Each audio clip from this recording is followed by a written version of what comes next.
Hello, and welcome to another edition of Interviewing the Legends, brought to you by the Publicity Works Agency, devoted to promoting musicians and authors worldwide. Call us today at 941-877-1552 to start your free publicity evaluation. Remember, we shine only when we make you shine.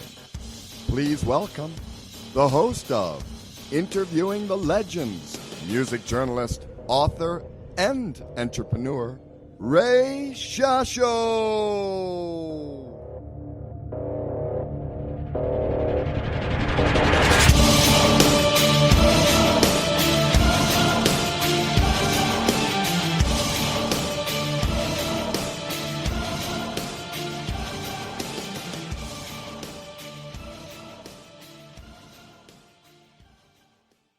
Hello once again, everyone. I'm your host, Ray Shasho, and welcome to another edition of Interviewing the Legends on BBS Radio TV, brought to you by the Rockstar Chronicles Series 1. That's my new book featuring over 45 intimate conversations with the greatest music legends the world will ever know. Available now at bookbaby.com and amazon.com, featuring, of course, the legendary guitarist Robin Trower.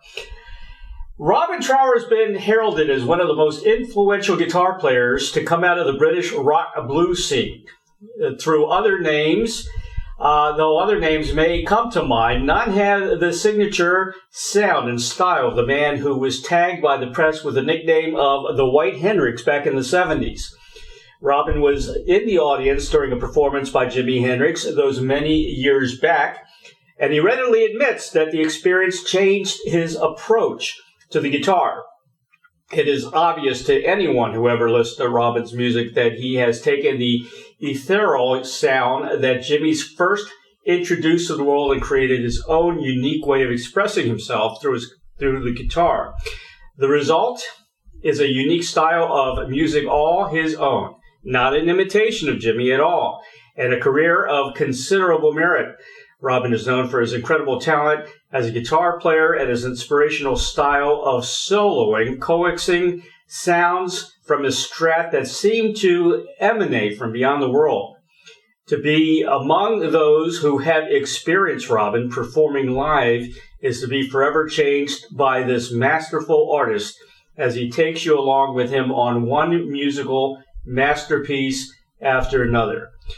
Ladies and gentlemen, please welcome legendary guitarist, my favorite guitarist, vocalist, songwriter, and band leader, Robin Trower, to Interviewing the Legends. Hello, Robin. Hello there. How you doing, Ray? We're doing good. You're not going to believe who I've been talking to for the last 25 minutes. Bill Lorden. What? Bill Lorden. Oh, really? Yeah, we're Facebook friends, and we just went on and on and on. I said, man, I have to get off and talk to Robin now. He says he gives you all his best. He misses you. That's very sweet of him. Will you return that to him as well? All my best to him. I sure will. He's a good guy. He's worried about his age, creeping up there. But I told him, I said, I think he said he was 72 or 73. I said, well, 72 or 73, that's the new 62 and 63, so don't worry about it. That's right. That's right. And, of course, he's got great grandkids now, which really surprised me. I tell you, I saw 2022, I guess, is your magic number. That's when you're going to start touring again, right? That's correct. And you got another album coming out, which has got an incredible title called No More Worlds to Conquer, which to me sounds like a Bond theme, James Bond theme. I expect it good, yeah. I never thought of that. What can we expect with this album? Now, we're going to talk about the one with Maxi Priest, which I loved. I gave it 5 stars. But what's going to be? Is there anything going to be different on the next the new album in 2022? Yes, I'm featuring Richard Watts quite a lot on vocals. He's the guy that does bass and vocals for me live. Right. And I've written songs especially for him on this album. So that will be quite different, I think, certainly to the last album anyway. Yeah, I love your styles because you do like to team up with different people and play different sounds. Of course, your signature sound is in the background, but when you teamed up with Jack Bruce and now with Maxie, I think that's awesome. It just keeps things fresh, I think. Thank you very much. Yes, I think working with Maxie and Livy on United State of Mind was, it was a very refreshing and very rewarding project altogether. Yeah, I really enjoyed it. Yeah, how did you hook up with Maxie and of course Livingston? Well, I was at Livingston Studio. Okay. I was mixing an album. It was 2 albums ago, and as I was leaving, I bumped into Maxie, and Maxie just said, why don't we get together and try and do some writing? So, that's where it started. Oh, Maxie's well known already. He's, for his Jamaican heritage, I guess. He's worked with a lot of famous Jamaican artists like Bob Marley and Jimmy Cliff and Toots and the Maytals, Dennis Brown. And he's had a couple of, pretty big hits out there. But, you guys meshed very well. It's like a new trio. Well, the thing is that Maxie is definitely a world-class singer. So, it's really easy to work with someone that talented. Well, I gave United State of Mind 5 stars. I really, really enjoyed it. Thank you very much. Some of my favorite tracks, Are We Just People? Very, very soulful. And, there's been a lot of comments on that, taking you back to the feeling of maybe Curtis Mayfield in a way, huh? That's quite a compliment, isn't it? Yes, it is. Do you think you'll ever tour with Maxie, or what do you think? Or was that a studio thing? Never say never. Never say never, right? That's another Bond theme. I guess, the album would have to be very successful to make it possible for us to tour together. Well, I think it's very successful. I'm telling you, you got a lot of great feedback, and not only on Amazon, but also on YouTube. I mean, it seems like everybody loved the album. Yeah, I'm very, very happy about that, certainly. You got one track, Where Our Love Came From, did have a little bit of a reggae beat. I enjoyed that. Cool. Yeah. Yeah, I mean, it was a bit of a stretch at first for me to write music for Maxie. Excuse me, but after the first 1 or 2, I settled into a kind of a pocket, a groove, and I just started writing stuff, that I wanted to hear Maxie sing. Right. Yeah, you had a lot of love songs, R&B type love songs, which were great. You like the Bring It All Back to You, very slow, the slow R&B, beautiful tracks. Hands to the Sky. Yep. I was just going to say, I'm very at home in that kind of place, Right. Yeah, you told me once that one of your favorite artists was James Brown, and definitely R&B. Even though I guess you consider yourself kind of a blues R&B type, / rock artist. But yeah, I'm like you. I love R&B music. I think it's I love it. Great, excellent. That's what we want to hear. Walking Wounded kind of the intro sounded a little bit of Hendrix, or should I say Robin Trower? Well, obviously Jimmy was a big influence on me. Oh, yeah. Him and Albert King and B.B. King, I talk about those 3 guys as being my mentors. Did you ever, you've had to have met Jimmy with Procol Harum, have you? Only to say hello. I mean, we was on a show together in Berlin, and I just said hello. That was all, really. That's it, huh? That's a shame. I would have loved to see you guys jamming together. No, I wasn't stupid enough to get up on stage with him. Yeah, I met a lot of guys that knew Jimmy, and he was. They say he was such a nice guy. Very laid back. Yeah, that's true. Yeah. Livingston Brown, man, he's a rare talent, huh? He produced this album, correct? We all produced it together. Okay. Was he the engineer? Did he mix it, or? We mixed it together. Okay. I mean, it's basically a three-man team. Excuse me. We arranged it together, we produced it together, we wrote it together.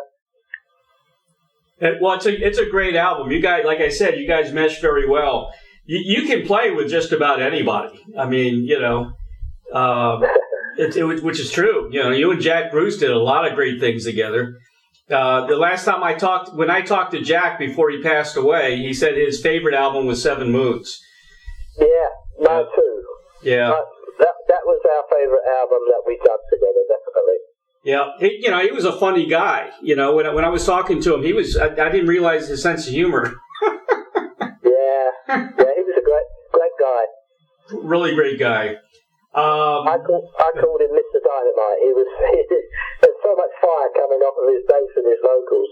Yeah, he was incredible. And a lot of people don't realize he wrote probably most of the Cream songs. Well, all the hits, certainly, yeah. Everybody thinks of Clapton, but it was Jack Bruce. Yeah. Yep. Hey, have you ever? Is there any songs that you've played slide on at all? No, I've never got into slide. Well, there was one song with Procol Harum. I played a bit of slide on, but I never really got into it. No. Yeah, it's funny. I play some guitar, but I don't play slide either. For some reason, I have a hard time with it. I don't know what it is, but there must. I think it's a different set of skills altogether that you've really got to go right into it and make it your thing. Yeah, exactly. Exactly right. I'm going to be talking to Gary Brooker pretty soon. Did you know about the new the release they have, the new EP? No, I haven't heard about that. Yeah, they got a new EP called Missing Persons from Procol Harum. And we'll be promoting that album with Gary Brooker here pretty soon as well. I'll tell him you said hello as well. Yeah, please do. So during the lockdown, was that when you did the new album, or was that before the lockdown? Do you mean my new album or the one with Maxie? The new one coming out in 2022. Oh, right. No, I did it before the lockdown, but it's not finished. It's not finished yet. Work to do, which I'm hoping to do in the summer. Oh, okay. Yeah, it's a great title, man. That's, like I said, it should be a new Bond movie. I could see you doing a Bond score easily. Yeah, I'd like to do a Bond song. If I ever got the chance, I'd jump at it. I saw there was a special on all the Bond songs that got rejected. And Quantum of Silence, actually, Shirley Bassey got rejected. She actually did another Bond song with Daniel Craig. Really? And that got rejected. I was shocked. It was a great song, too. She did it. I love Shirley Bassey. She's awesome.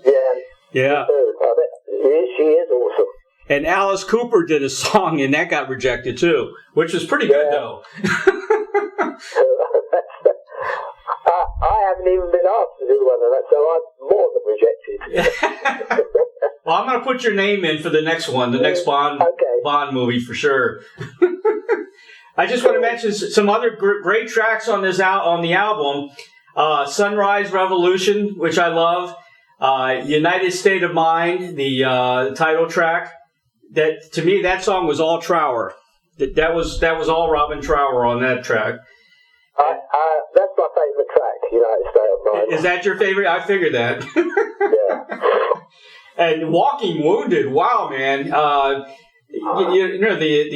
lyrics, love has shot me down. I love that. That's a great track, actually. Very, very great vocal on that. Excellent. Yeah. So the new album, what is the style going to be? Is it going to be back to Robin Trower with blues or mesmerizing early Trower? Or what do you think? It's going to be a good mixture, I hope. Okay. Yeah. Well, everyone looks forward to new Trower albums for sure. I'm looking forward to finishing it. Yeah. How many? How much longer do you have before it's finished? I think probably 2 or 3 weeks. Oh, right. That's not long at all.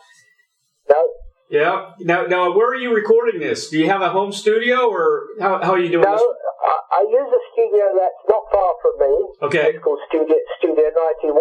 Right. Which is near Newbury. Okay. And I've used that for the last sort of 4 albums, I think. Oh, okay, great. Very good. Do you have a home studio at home? No, I'm not technically minded at all. Well, Robin, you can always hire somebody. You gotta be you gotta be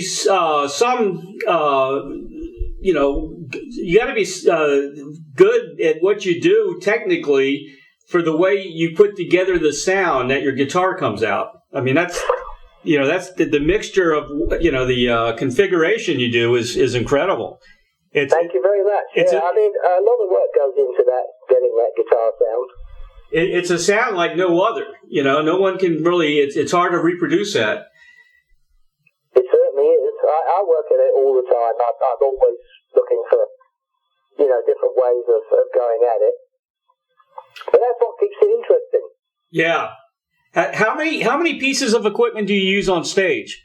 I mean, as far as like, I don't know if you use an Echoplex and you use the wah-wah. How many, different pieces do you use? Well, in terms of pedals, right. I use a thing called a Deja Vibe. Okay. I use a wah and an overdrive. And that's basically it, really. And they're all made by a guy in California called Mike Fuller. Right. And his company is called Full Tone. All right. And I've used his stuff for years. Yeah. And then obviously it all goes through a Marshall. Right. Yeah, that's your signature AM Marshall. I love Marshall. When you're a kid, all you talk about is Marshall stacks. Guitar. Yeah. Yeah, I mean, I'm always trying different Marshalls. I've got quite a few different ones, and I sort of play about with that quite a bit, especially in the studio. How about guitars? Have you bought any new guitars lately? No, I only play the ones that Fender make for me. Right, all the Strats, right? Basically all Strats. Yeah, I mean, it's a signature model Stratocaster that they make in the custom shop. Right. Have you used, what's his name? I forgot. He's from Maryland. Reed. His last name's Reed. Paul Reed, right? Sorry, what was that? Paul Reed guitars. Have you ever used one of Paul Reed's guitars? No, I've only played Fenders probably now for the last 30-odd years. Right.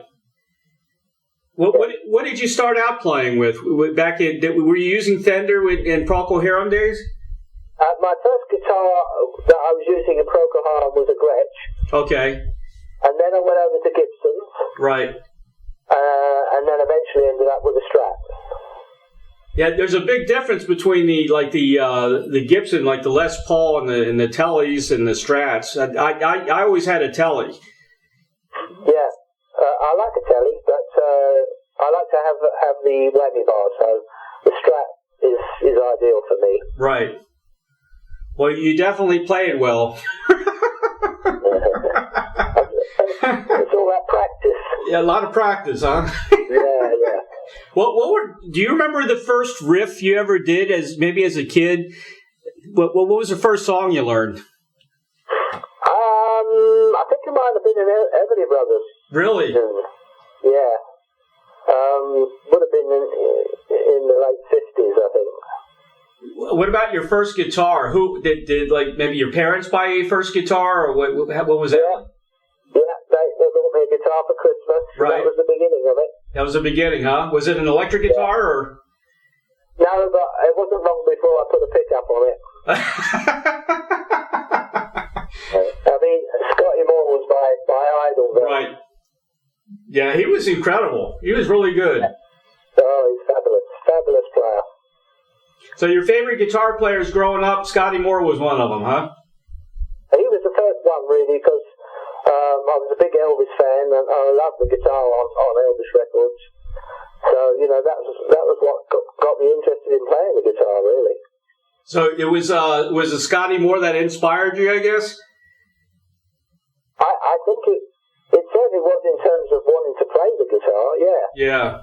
Huh. I hear that a lot about Scotty Moore. A lot of people, too, they started with the Ventures, They learned how to play guitar with the Ventures. Oh, right, yeah. That's the generation after Scotty Moore, isn't it? Yeah. Exactly. Yeah, I learned a lot of Venture songs, too, in the early days. What, so what do you do on your spare time besides playing guitar, Robin? I watch a lot of soccer.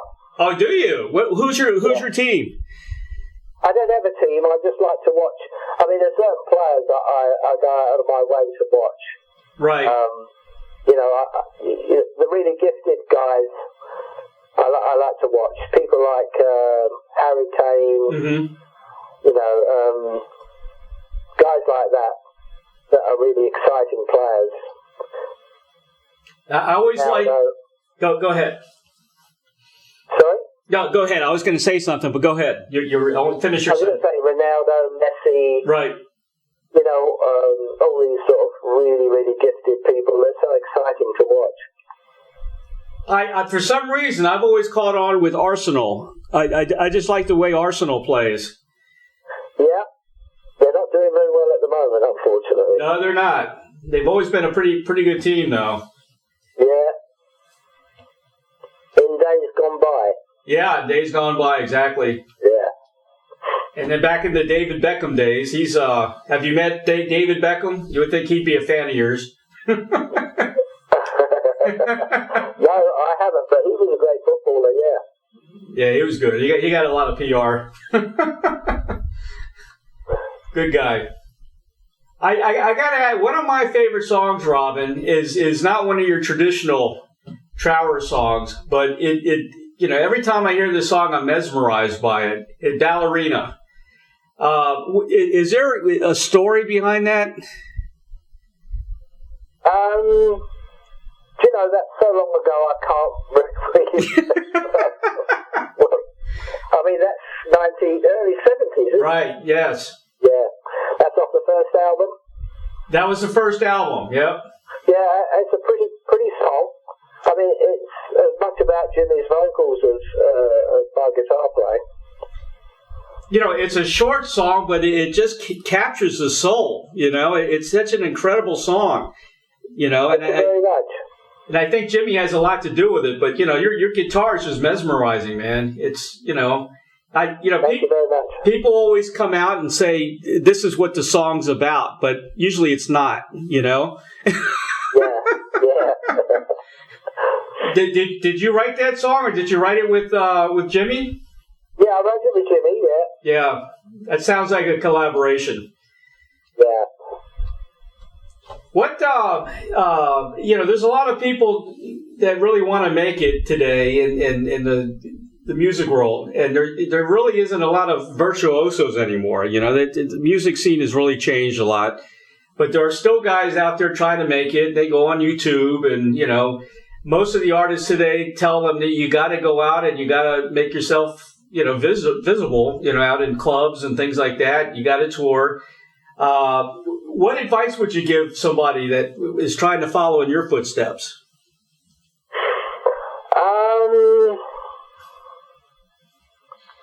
I think the trick is to really keep working on your own or rehearsing with a band until you really find your own voice. Right. Either on the guitar or any instrument, find your own way of doing things, And I think that people don't realise that takes a lot of time. Yes. It takes a lot of work and a long time sticking at it before, you really come up with something of your own.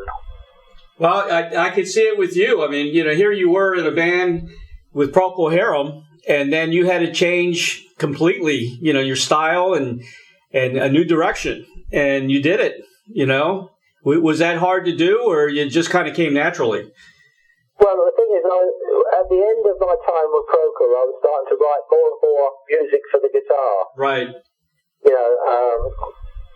Songs that were basically based on the guitar part and all that kind of thing, which was the beginning of that first album, really. Yes. And,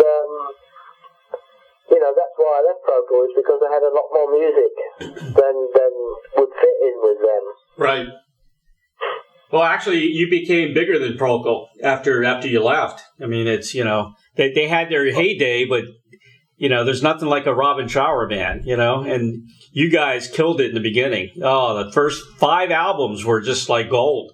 They were incredible. Well, I think, in America, rock and roll is, that sort of harder hitting stuff that I was doing, harder hitting the Procol Harum. But I think, it's going to be more popular. Right. I think. But, it's amazing how fast, I mean, I don't know if it was fast or not, but it definitely caught on with me quick. I think the album that really hit home to me For Earth Below was one of those albums for me. And then when I heard For Earth Below, I went back and heard the first album and said, man, this is even better than For Earth Below. But, oh, man, that was it for me, And not only that, you had great album covers which attracted a lot of listeners. Yeah, well, that was an artist called Funky Paul who used to do those covers. Yep. I mean, back in the day, that's one of the reasons why you picked an album. If you didn't know an artist, you saw the album cover and said, I'll give this a try. Sure. Yeah, absolutely. That's how I discovered Supertramp, Crimes of the Century, the first album, because of the album cover. There you go. Yeah. So what is your greatest challenge, Robin? What is my greatest challenge, or was? Or was?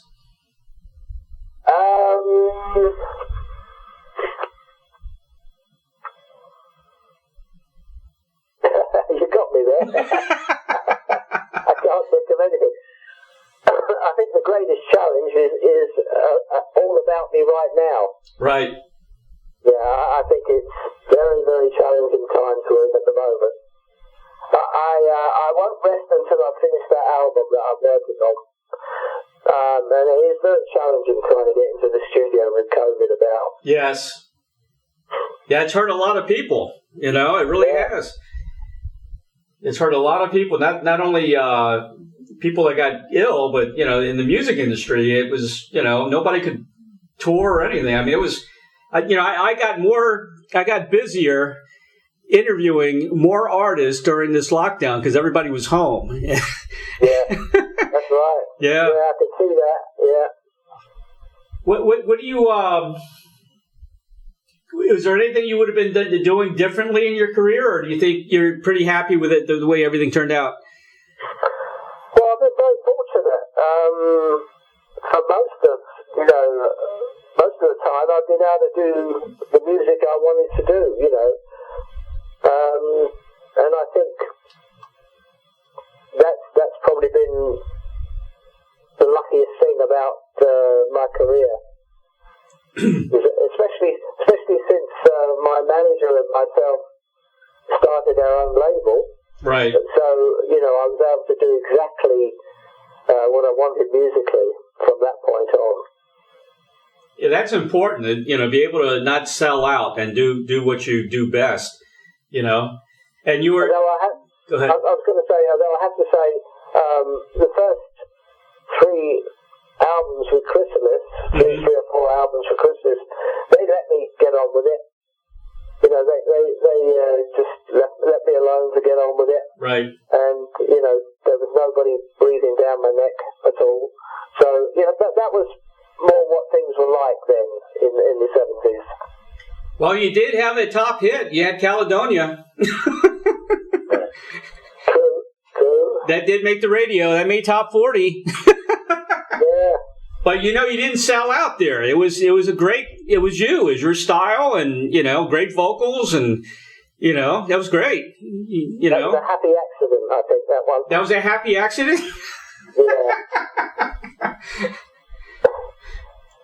I remember you on the Midnight Special, too. You did, I think you did Somebody's Calling. I think that was one of the songs you did, and Bridge of Sighs. Yeah.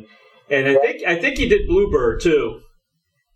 I think Bluebird was one of the other songs, which that was a good album. I can't remember. That's such a long time. So where do you live now? You're in England, correct? I live in Hampshire. Okay. Yeah. What's it like over there? The weather is beautiful today. Really? Yeah, beautiful day we had today. You don't you don't have a house in the States, do you? No, I don't. Yeah. I did live in the States for a while, but that was in the 70s. Right. Well, I'm in Florida, and there's a lot of Brits here, Robin. Is there? Yeah, we have a lot of people, that are snowbirds, and they have houses here. And also from Scotland. There's a lot of people from Scotland here in my area. Yeah, I don't blame them for that. Yeah? The weather's terrible in Scotland. Yeah. Is it really? Yeah. Robin, I'm going to ask you this question again, and I've probably asked you 3 times in the last 2 interviews. If you had a Field of Dreams wish, like the movie, to perform or collaborate with anyone from the past or present, who would that be? Your last answer was James Brown. Did that change at all? No. Still James Brown. I mean, I wouldn't get up with any of my favourite guitar players because they're too damn good. Oh, come on. I like Howlin' Wolf, though. Howlin' Wolf I would have liked to play with. You and Jimi Hendrix, man, I could see that happening, though. I mean, you don't give yourself enough credit. That would be a hell of a jam, I tell you. Oh, no, that's too scary. Another guy that does kind of a Hendrix style, but he was kind of criticized for it, was Frank Marino, which I'm friends with Frank. He's up in Canada. And he did a lot of Hendrix stuff, and they tortured him because he was doing a lot of, you know why? He was doing a lot of covers. Yeah, well, he was excellent, though. Excellent player. Yeah. Good guitar player, but he was doing a lot of covers, and he got crucified for doing the covers, especially after Jimmy passed, Yeah, but, I mean, he was doing what he wanted to do. Right, exactly. It's fair enough, He loved it, and he loved doing it, so that's all that matters. Exactly. Yeah, he's a good guy. He got frozen shoulder there for a while, and it was out of action for a while, but he's making a comeback now. But I'm glad to hear it. Yeah, really nice guy. Robin, you got anything else you want to promote? We got the new album, which is definitely a James Bond movie. No More Worlds to Conquer. How great of a... Did you come up with that? Actually, it was said once about Alexander the Great. Huh. So it's kind of a piece. It's a great title. Thank you. Yep. And I'm really looking forward to that. That's coming out in 2022. Any chance that it'll come out a little sooner? Or? No, I don't think so, because I think we'll get it out sort of in advance of the tour. Yeah. And man, we're looking forward to you touring again, because you're always on the road, and there's nothing like a Robin Trower concert. I saw you in front of over 20,000 people in Maryland at the Cap Center. And then I saw you at small clubs. I saw you about 5 or 6 times in concert. And it's always a great show. Thank you very much. I appreciate that. And we're definitely looking forward to you coming back again. You always play in I think in Janice Landing in St. Pete. I think that's one of the venues. Yep, Janice Landing, and I'm originally from the D.C. area. You always play let's see, in Annapolis, Ram's Head, right? Yeah, that's right. Ram's Head Tavern. Sometimes you play the Birchmere as well. That's right. Yeah, I remember that. Yep.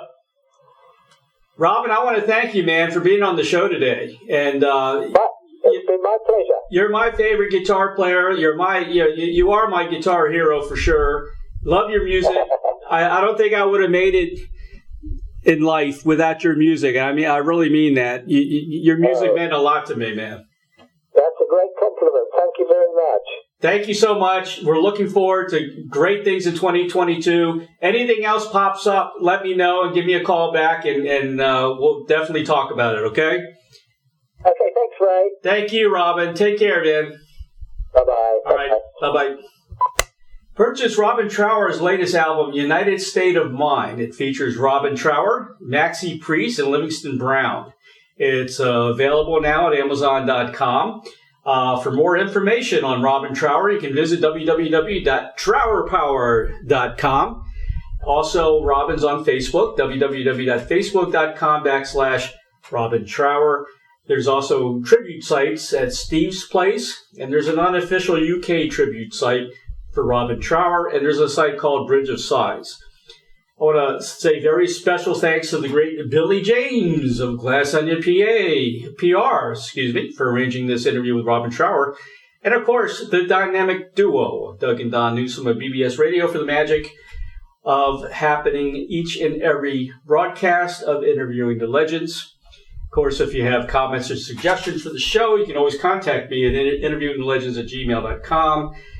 Please subscribe to my YouTube channel, Interviewing the Legends with Ray Shasho, for the very, very latest interviews right into your mailbox. Hey, it's real news, people. And of course, my new book is out, entitled The Rockstar Chronicles Series 1. It chronicles truths, confessions, and wisdom from the music legends that set us all free. You can order yours today on the collector's edition, hardcover, or ebook at bookbaby.com and amazon.com. It features over 45 intimate conversations with some of the greatest rock legends the world will ever know. For instance, Chris Squire, Dr. John, Greg Lake, Henry McCullough, Jack Bruce, Joe Lala, Johnny Winter, Keith Emerson, Paul Kattner, Ray Thomas, Ronnie Montrose, Tony Joe White, David Clayton Thomas, Mike Love, Tommy Rowe, Barry Hay of Golden Earring, Chris Thompson, Manfred Mann, Jesse Colin Young, John Kay from Steppenwolf, Julian Lennon, Mark Lindsay, Mickey Dolans, Peter Rivera from Rare Earth, Tommy James, Todd Rundgren, Dave Mason, Edgar Winter, Frank Marino, Greg Raleigh, Ian Anderson of Jethro Tull, Jim Danny Mangrum, John Anderson from Yes, Lou Graham, Mick Box of Uriah Heep, Randy Bachman, Robin Trower, Roger Fisher, Steve Hackett, Annie Haslam, Melanie Safka, Petula Clark, Susie Quattro, Colin Blunstone from the Zombies, Dave Davies of the Kinks, Jim McCarty, Yardbirds, and of course, original drummer from the Beatles, Pete Best. What a lineup. You're going to hear all the rumors and anything that you ever want to know about these artists.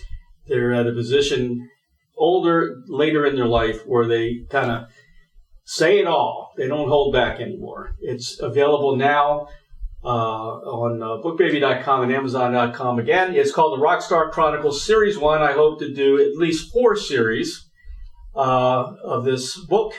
And Literary Titan gave it 5 stars. Thank you so much for joining us today. We'll see you next time. Peace. Take care of yourself, and we'll see you later. Bye-bye now.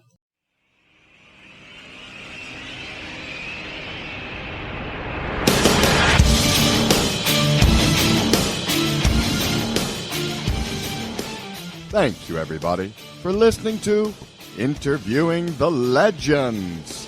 Brought to you by the Publicity Works Agency. Call 941-877-1552 or visit us at publicityworksagency.com, specializing in author and music artist publicity plans. We shine when we make you shine.